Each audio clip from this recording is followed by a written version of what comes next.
So, trying to get to some figuring out on this shape. Where to begin? So, I was trying to figure out how to represent this in drawings. So I watched some videos over the weekend on engineering drawings and all that kind of thing. But basically what I'm trying to do is figure out the planes, in this shape.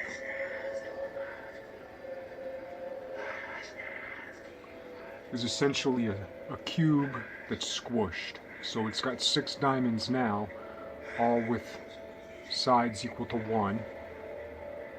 That's just been squished. Ultimately, I'm trying to get to this figure, which would be like cubes on top of cubes, except what I have, which looks like it's originating from the origin here, is really root 2, the point root 2 minus 1, which relates back to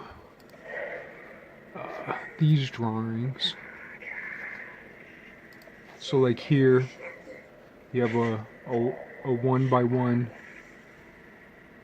square, and then this is root 2, this is root 2, this is 1, root 2 minus 1. So this square right here is that square in the middle there. Is that square there. Except in this drawing I have it as cubes. And that's what I'm interested in, I guess, coming into the positive XYZ octant, if that's the right word. But like here, such an interesting pattern where these are getting larger. This next square, which I don't have drawn here, assumes about the size of this. Maybe it's the next one after.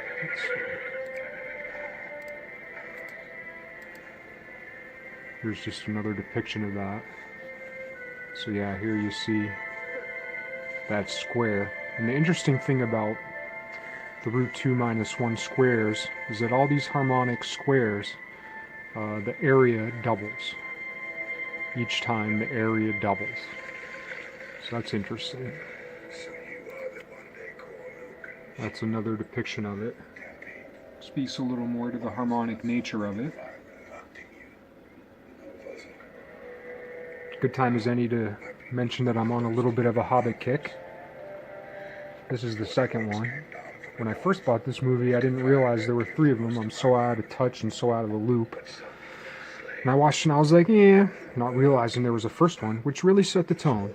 Which is why I'm making this video, or related to why I'm making this video, is because I think it'll take me a few videos to figure this out.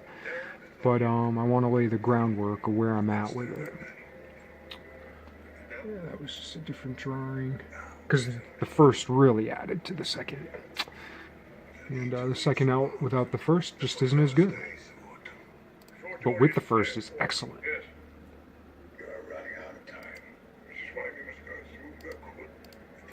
Oh, let's see if I can get something else here. That's related but different. That's my pudding graph.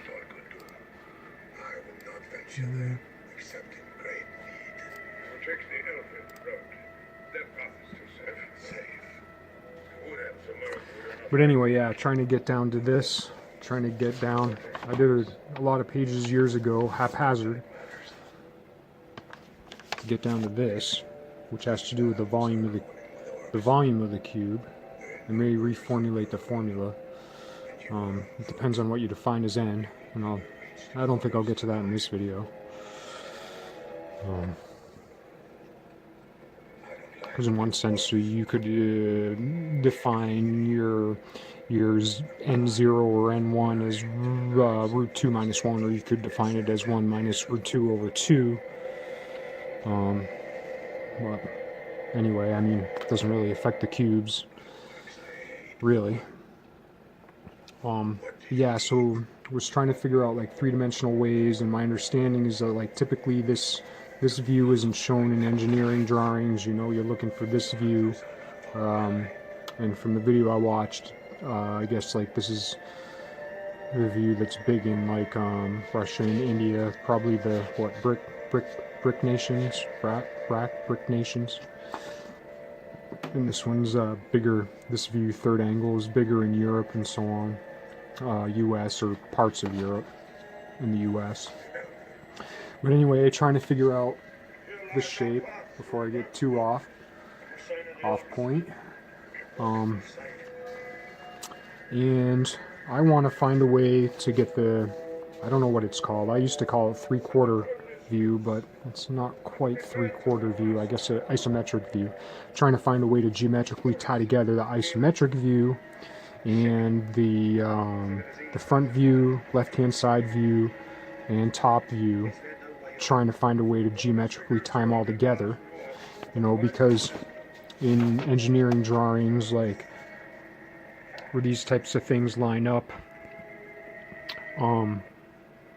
you know, you could make this line as long as you want and still have these pictures congeal. The way I did it here was making this center in line with this center in line with this center, which was different from the way that the video I watched did it. And I guess maybe I can see a little bit better now. Here's another drawing of something slightly different.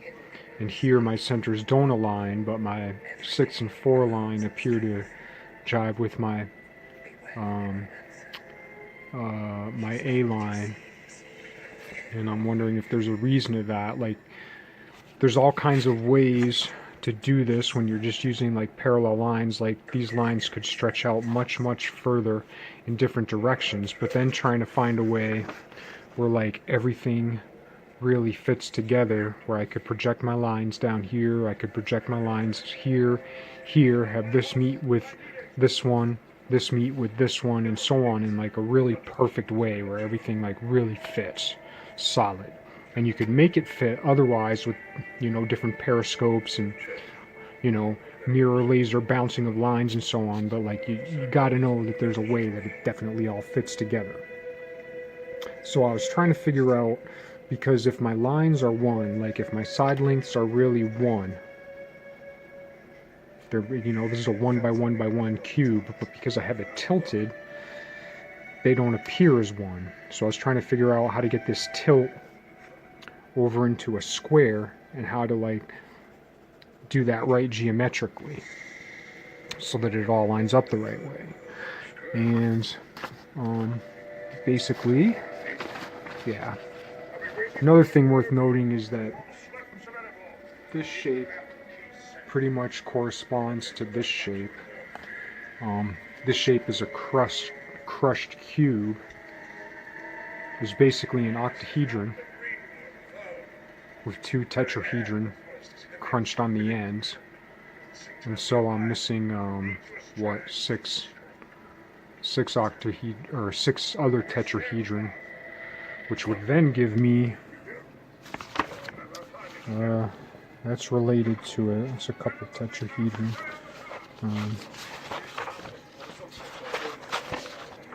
But would give me basically this shape, or this shape, which is kind of like the 3-dimensional version of a Star of David, but really very different from the Star of David in some sense. The 2D and the 3D, even though here they're related.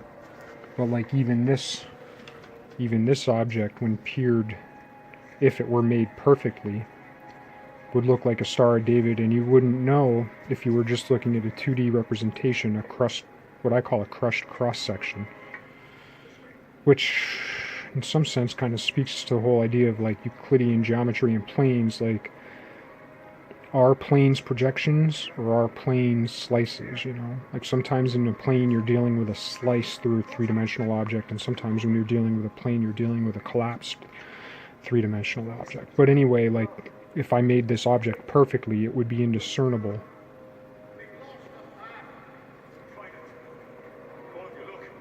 It would be indiscernible from this object here, which is this object.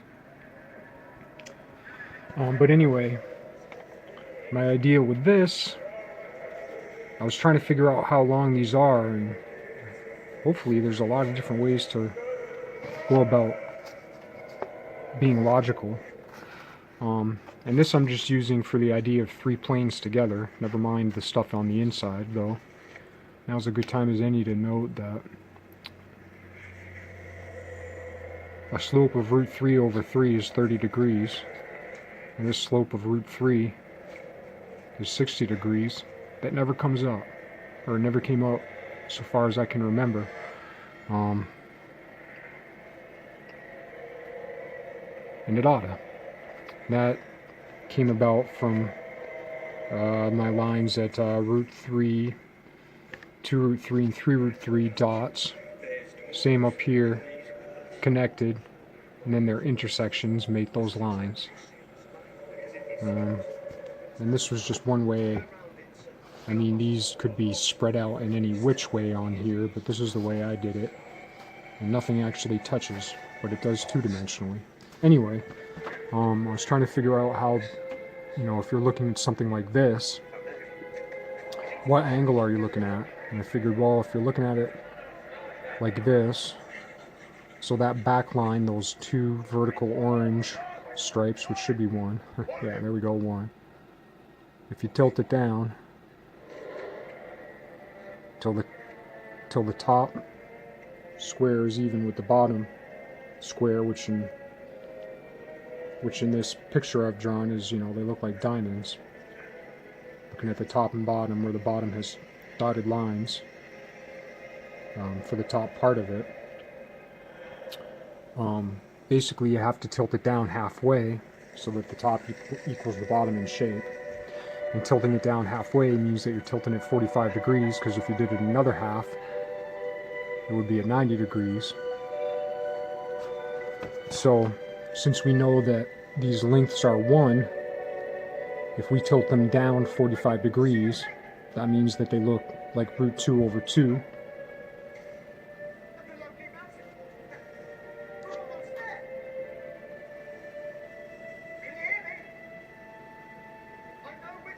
Oh, but that would be if you're looking at them from the side. So you tilt it down 45 degrees. And now they look like root 2 over 2. I think I have this wrong. I'll have to work out this more. So my idea was, if they do appear as root 2 over 2, then I could make a circle of root 2 over 2, make a triangle, a right triangle. Their hypotenuse would be 1. Make another radius and make a 1 by 1 there, and then I could tie together my 3D and my 2D. But I'm assuming now that you're looking at it straight on instead of having it come down and look at it this way. So my logic might be wrong on it. I'll have to think it out more. And I'll get to that next time. Alright, so before I get further, do you not think? It means one thing. It's related to don't you think. Don't you think? Gotta be careful of don't you think. That's a leading the witness question. If you ever hear don't you think, perk your ears. I'd like to say I do, but sometimes I forget. Anyway, as far as this goes, I think I was right, because the whole idea was that I was looking at this in the first place, which gave me 1. I was looking at it so I wasn't seeing this negative x plane at all, or the x plane. It was just appearing as a line,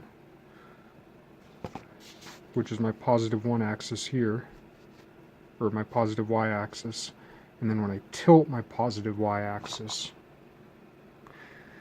what was 1y appears as root 2 over 2. But then another interesting thing worth noting is that on this,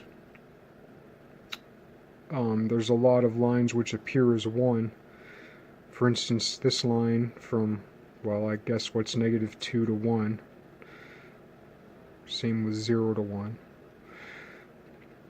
It appears as root 2 over 2, but it's really 1.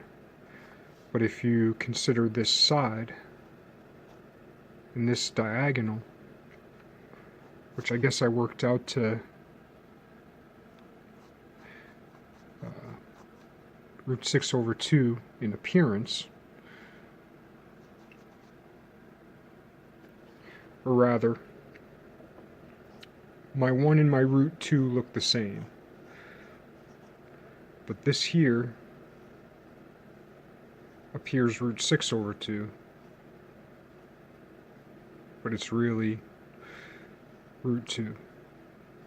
So here my root 2 appears as 1, and here my root 2 appears as root 6 over 2. And once again, hope I got my math right. But however you slice it, some of the 1's correspond to some of the root 2 over 2's, and some of the root 2 over 2's don't even correspond with themselves. And I guess that's one of the enigmas of the isometric view, which I hope to figure out. Nope, I was wrong again. Because this down here was assuming that my length was root 2 and not root 2 over 2. So when I redid it, it's actually root 6 over 4. So it appears as root 6 over 4. Oh boy. Not root 6 over 2.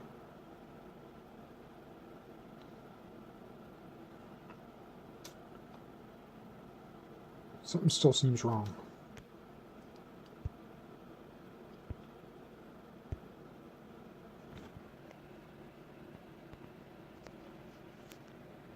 This is so embarrassing.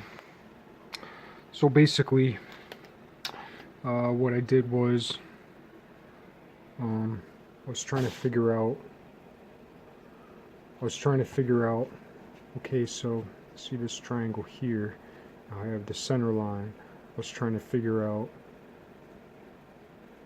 that triangle there, then, well, my initial root 6 over 2 is correct, but in the wrong way. My initial root 6 over 4 was wrong, but in the right way, because I was only looking at this distance times 2 root 6 over 4 times 2 root 6 over 2. So yeah, this appears root 6 over 2, this appears root 2 over 2. They're both root 2, unless you project this diagonal back upon the origin in the straight line, and then it's 1. And then there must, since what appears as root 2 over 2 represents two things, what appears as root 6 over 2 must also represent at least two things in this image. But for now, I'll just leave it at that, because this isn't an exercise in perfection, though I'm interested in perfection. This is an exercise in animation, depiction, and well, it's and in sound, which I'll get to. And it's not that perfection will have to wait, because I mean, perfection's always there. It's just this exercise, what I'm concerned with, is concerned about those few things. And that's it.